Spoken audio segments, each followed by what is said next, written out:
الحمد لله كفى وسلام على عباده الذين اصطفى أما بعد. قال الله تبارك وتعالى في كلامه المجيد والفرقان الحميد بعد أعوذ بالله من الشيطان الرجيم بسم الله الرحمن الرحيم إن الله اشترى من المؤمنين أنفسهم وأموالهم بأن لهم الجنة وقد ورد في الخبر عن النبي الصادق الأبر أنه قال التاجر الصدوق الأمين مع النبيين والصديقين والشهداء رواه الترمذي. وقال النبي صلى الله تعالى عليه وسلم إن أطيب الكسب كسب التجار الذين إذا حدثوا لم يكذبوا وإذا اؤتمنوا لم يختانوا وإذا وعدوا لم يخلفوا وإذا اشتروا لم يذموا وإذا باعوا لم يمحدوا وإذا كان عليهم لم يطمعوا وإذا كان لهم لم يعسروا. رواه شعب الإيمان أو كما قال عليه الصلاة والسلام. اللهم صل على سيدنا محمد وعلى آل سيدنا محمد بارك وسلم. اللهم صل على سيدنا محمد وعلى آل سيدنا محمد بارك وسلم. اللهم صل على سيدنا محمد وعلى آل سيدنا محمد بارك وسلم. معزز سامعین کرام، ملت اسلامیہ کے عزیز نوجوان و بزرگان ملت، اس روئے زمین پر اللہ جل جلالہ و من والہ نے انسانی زندگی کی ضرورتوں کو پورا کرنے کے لیے جہاں اور بہت ساری چیزیں مہیا فرما رکھی ہیں، وہی ایک چیز تجارت ہے. حضرات انبیاء علیہم السلام نے اسے اختیار کیا. حضرات صحابہ رضی اللہ عنہم اجمعین کی ایک بہت بڑی جماعت تجارت کرتی تھی. بزرگان دین، سلف صالحین، اللہ والے، انہوں نے اس ذریعے کو اختیار فرمایا، تجارت کی. اور الحمدللہ ہم جس علاقے میں رہتے ہیں، جس مسجد سے جڑتے ہیں، اس کا ارد گرد بھی تجارت سے بھرا ہوا ہے. یہاں بیوپاری لوگ، تاجر لوگ، بزنس مین لوگ کثرت سے رہتے ہیں.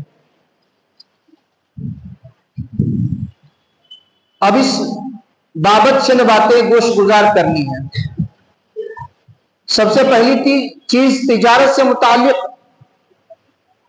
اور اس کے فروغ کی دلیل میں قرآن عظیم الشان کی آیت، اللہ تبارک و تعالیٰ نے اس لین دین کو، تجارت کو استعمال فرمایا ہے. ان اللہ اشتری من المؤمنین انفسهم واموالهم بان لهم الجنہ. خدا نے مومنوں سے ان کی جانیں، ان کے مال خرید لیے ہیں اور اس کے عوض میں ان کے لیے بہشت یعنی جنت تیار کی ہے. اور بھی بہت ساری آیات تجارت کی فضیلت میں وارد ہوئی ہیں.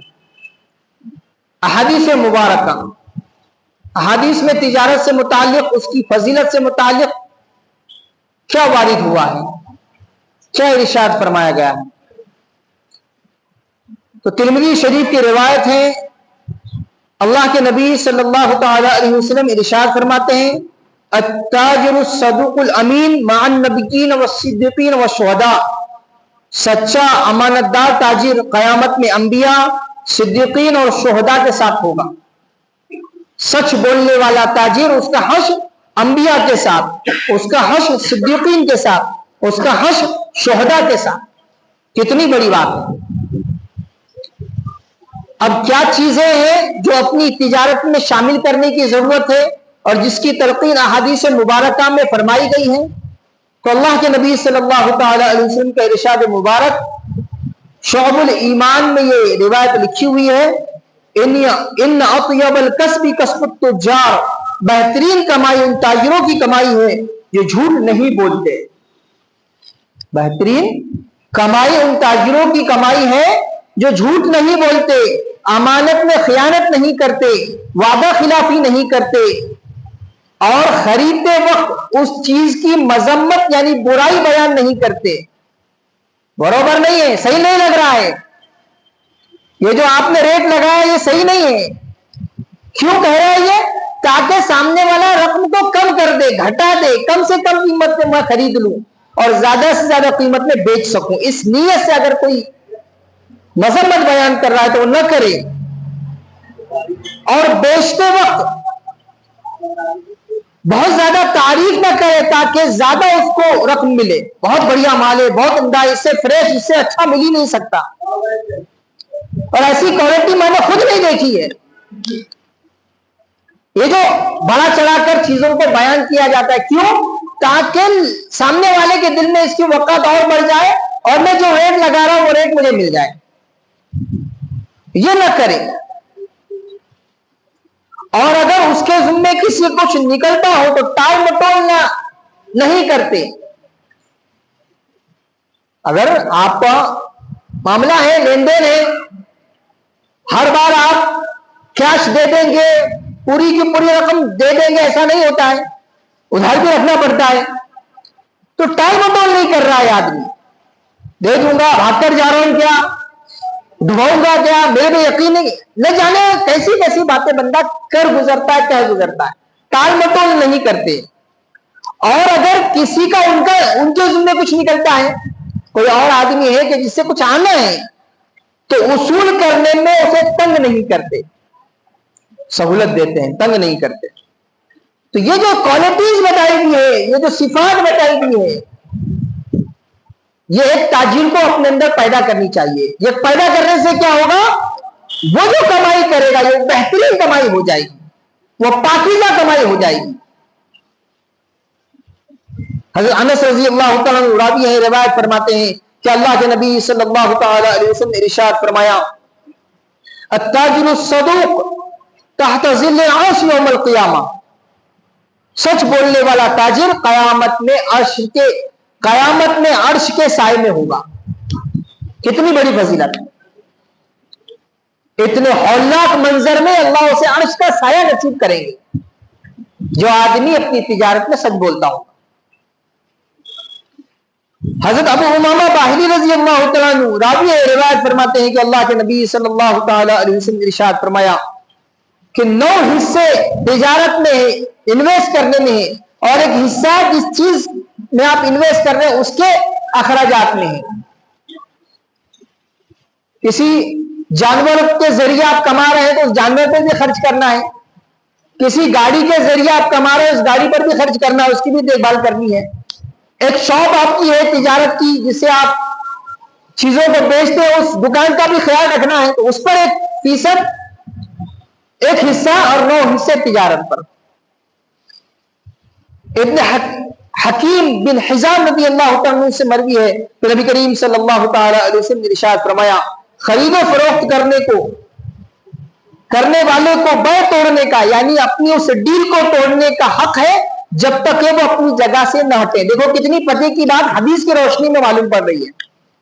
آپ کسی سے کوئی ڈیل کر رہے ہیں, کوئی لین دین کر رہے ہیں, کوئی سودا کر رہے ہیں, کوئی چیز خرید رہے ہیں, کوئی چیز بیچ رہے ہیں, اور یہ خرید و فروخت تو آپ کو ختم کرنا ہے, توڑنا ہے, آپ نہیں چاہتے کہ یہ ڈیل ہو, تو کب تک کر سکتے ہیں؟ جب تک کہ یہ دونوں آپس میں علیحدہ نہ ہو, جب تک کہ اپنی جگہ سے نہ ہٹے. اگر بائے و مشتری یعنی خرید و فروخت کرنے والے سچ بولے اور مال اور قیمت کے عیب اور کھڑے کھوٹے کو بیان کر دے تو ان کے بائے میں, ان کی اس تجارت میں, ان کے اس لین دین میں برکت ہوتی ہے.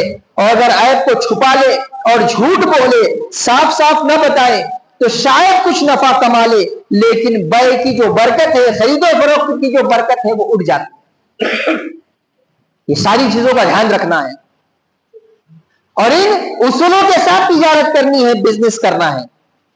حضرت امام سعید بن منصور اپنی سنن میں نعیم بن عبد الرحمن اور یحییٰ بن جابر سے منسلم نقل کرتے ہیں کہ جس چیز میں آپ سودا کر رہے ہیں, ڈیل کر رہے ہیں, اس چیز میں 1% مال لگاؤ اور 9 حصے تجارت میں لگاؤ. ویلمی نے ابن عباس رضی اللہ عنہما سے نقل کیا ہے کہ تمہیں تاجروں کے ساتھ خیر کا برتاؤ کرنے کی وصیت کرتا ہوں۔ دیکھیے، جو آدمی آپ کے پاس اپنا مال لا کر بیچ رہا ہے، آپ کے ساتھ لین دین کر رہا ہے، اپنی چیز آپ کو بیچ رہا ہے، فرمایا اس کے ساتھ خیر کا معاملہ کرنے کی وصیت کرتا ہوں۔ کہ یہ لوگ ڈاکیے، یعنی جیسے وہ ہوتا ہے خط کو پہنچانے والا پوسٹ مین، ڈاکیے اور اللہ تبارک و تعالیٰ کے امین کی حیثیت رکھتے ہیں۔ ایک آدمی اناج اور غلہ کھیتی سے مین مارکیٹ میں آیا، وہاں سے اس نے خرید کر لایا اور آپ کے پاس، آپ کے قریب، آپ کے محلے کی دکان میں لا کر وہ بیچ رہا ہے، تو یہ جو امانت داری کے ساتھ وہ چیزوں کو لا رہا ہے اور اپنے معمولی نفع کے ساتھ آپ کو بیچ رہا ہے، تو اس کے ساتھ بھلائی کا معاملہ کرو کہ اللہ کا امین ہے اور ڈاکیے کی حیثیت ہے۔ دیکھیے ایک اور چیز جو آج ہمارے معاشرے میں ہم بہت زیادہ پھیلتی ہوئی دیکھ رہے ہیں اور بہت زیادہ بڑھتی ہوئی دیکھ رہے ہیں، اور اس حدیث سے آپ کو صحابہ اکرام کی دور اندیشی، ان کی فراست آپ کو معلوم پڑے گی۔ امام مالک رحمۃ اللہ علیہ نے فرمایا کہ حضرت عمر رضی اللہ تعالیٰ نے فرمایا، تجارت کو ضروری سمجھو، یہ سرخ لوگ یعنی اجمی لوگ تمہاری دنیا پر امتحان نہ بن جائیں۔ حضرت امام اشعب مالکی رحمۃ اللہ علیہ نے فرمایا، قریش کے لوگ تجارت کرتے تھے اور عرب لوگ تجارت کو حقیر سمجھتے تھے۔ سرخ لوگوں سے مراد اجمی غلام تھے جو عموماً سرخ رنگ کے ہوتے تھے، لال رنگ کے ہوتے تھے۔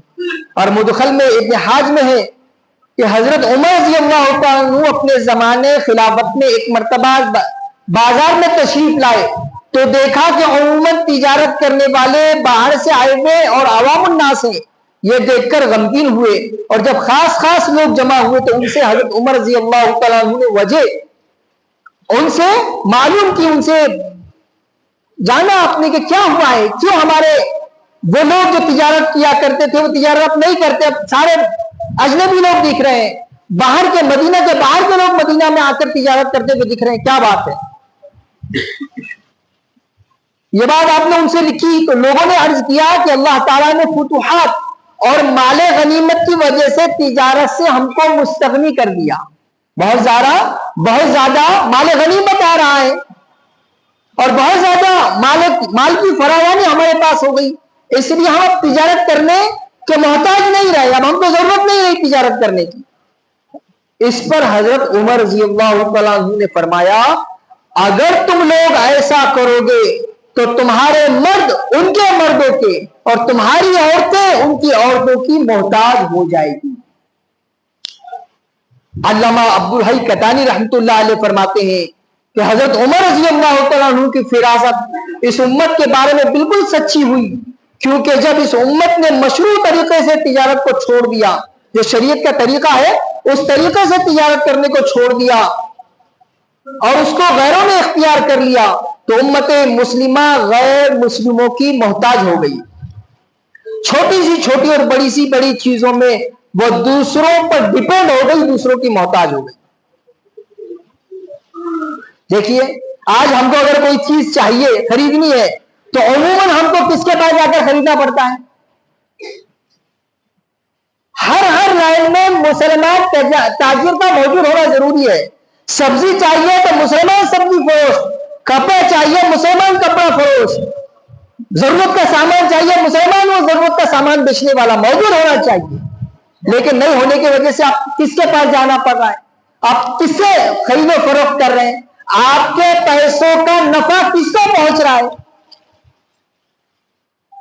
اور اس چیز کو آپ بہت گہرائی اور گہرائی سے سوچئے، اس چیز کو غیر مسلموں نے بہت پہلے بھاپ لیا ہے اور اپنے سوسائٹی میں، اپنے معاشرے میں، اپنے سماج میں اس کو پھیلا دیا ہے۔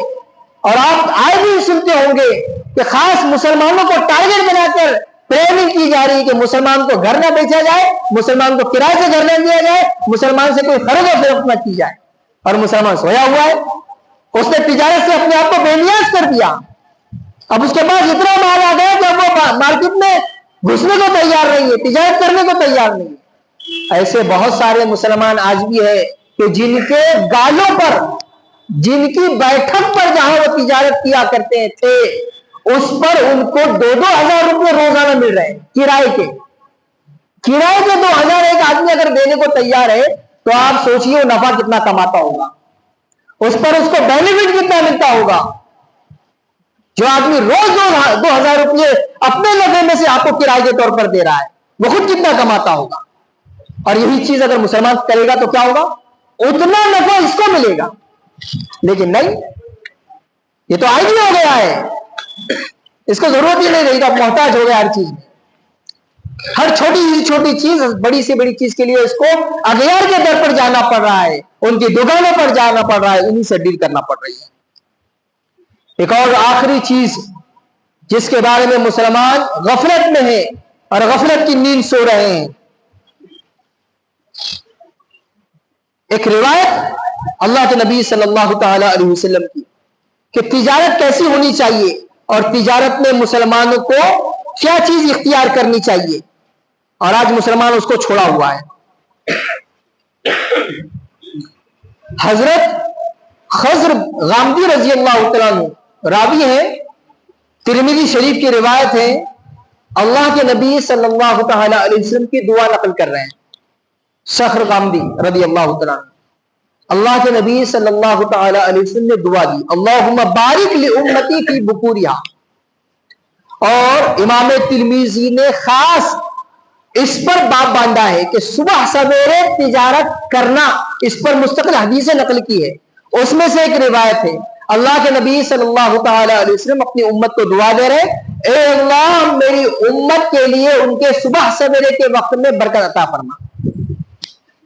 اب اس پر اللہ کے نبی صلی اللہ تعالی علیہ وسلم کا معمول کہ جب بھی کسی سریے کے لیے، جہاد کے لیے صحابہ کو بھیجنا ہوتا تو اول النہار صبح سویرے آپ بھیجتے، اور حضرت صخر رضی اللہ تعالیٰ عنہ خود رجلاً تاجرہ، ایک تاجر، ایک بزنس مین آدمی تھے، وَكَانَ إِذَا بَعْثَ تِجَارَةً بَعْثَهُمْ أَوَّلَ النَّهَارِ، جب یہ اپنے غلاموں کو تجارت کے لیے بھیجتے تو صبح سویرے بھیجتے تھے، تو اس کا اثر کیا ہوا، ان کو بہت زیادہ نفع ہوا، وَكَثُرَ مَالُهُ، اور ان کے مال میں بہت زیادہ بڑھوتری ہو گئی۔ صبح سویرے تجارت کا آغاز کرنے سے مال میں برکت کی اللہ کے نبی صلی اللہ تعالی علیہ وسلم نے دعا دی ہے، اور اس پر ریمارک ہے صخر رضی اللہ تعالیٰ عنہ کا کہ ان کا خود کا معمول کہ وہ اپنے غلاموں کو صبح سویرے تجارت کے لیے بھیجتے، جس کی برکت سے ان کے تجارت میں برکت ہوئی، ان کے مال میں بہت زیادہ اضافہ ہوا۔ اب اس کے برعکس آپ مسلمانوں کا حال دیکھیے کہ آج مسلمانوں کا حال کیا ہے، آدھا دن چڑھنے تک وہ تو بستر میں سے بھی نہیں اٹھتا، اس کا ناشتہ ہی دوپہر کے وقت میں ہوتا ہے، 10:30 11 11:30 12 بجے وہ ناشتہ کرتا ہے، پھر وہ فریش ہوگا، پھر وہ تیار ہوگا، پھر وہ دکان کے لیے نکلے گا، سارا جو برکت کا وقت تھا وہ چلا گیا۔ وہ دعا لینے کا وقت، اللہ کے نبی صلی اللہ تعالی علیہ وسلم کی زبان مبارک سے نکلے ہوئے دعائیہ جملوں کو لینے کے وقت میں وہ سویا ہوا ہے، کہاں سے برکت ہوگی؟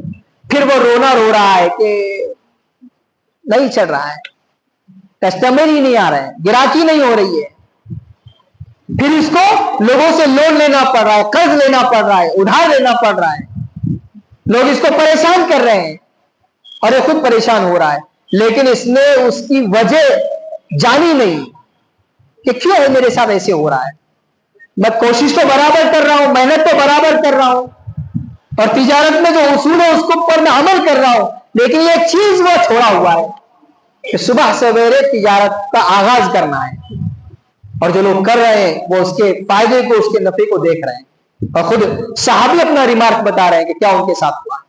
تو اس لیے ہمیں چاہیے کہ ہم اپنے تاجر لوگ ہیں، بزنس مین لوگ ہیں، اپنی تجارت میں ان اصولوں کا دھیان رکھیں، جو باتیں، جو خصوصیتیں بتائی گئی ہیں ان کو اپنے اندر پانے کی کوشش کریں، اور جن چیزوں سے منع کیا گیا ہے، ایک تاجر کو، ایک بیوپاری کو جن چیزوں کو اختیار کرنے سے منع کیا گیا ہے، جن عیبوں کی طرف متنبہ کیا گیا ان کو چھوڑ دے، اگر وہ زندگی میں ہے تو ان کو چھوڑ دے، اور صحیح اصول و ضوابط کے ساتھ، شریعت کی رہنمائی کے ساتھ اپنی تجارت کو کرے، صبح سویرے تجارت کے آغاز کو کرے، اور اس کی برکتوں کو اپنی آنکھوں سے دیکھ لے۔ اللہ کہنے سننے سے زیادہ عمل کی توفیق عطا فرمائے، اور مسلمانوں کو اس طرف دھیان کرنے کی اللہ توفیق عطا فرمائے، اور جو پہلے سے بیوپار میں تجارت میں لگے ہوئے ہیں، کسی وجہ سے انہوں نے چھوڑ دیا ہے، دوبارہ انہیں اپنی تجارت کی طرف عود کرنے لوٹ آنے کی اللہ توفیق عطا فرمائے۔ وآخر دعوانا الحمدللہ رب العالمین والصلاة والسلام علی سید الانبیاء والمرسلین صلی اللہ تعالی علیہ وسلم۔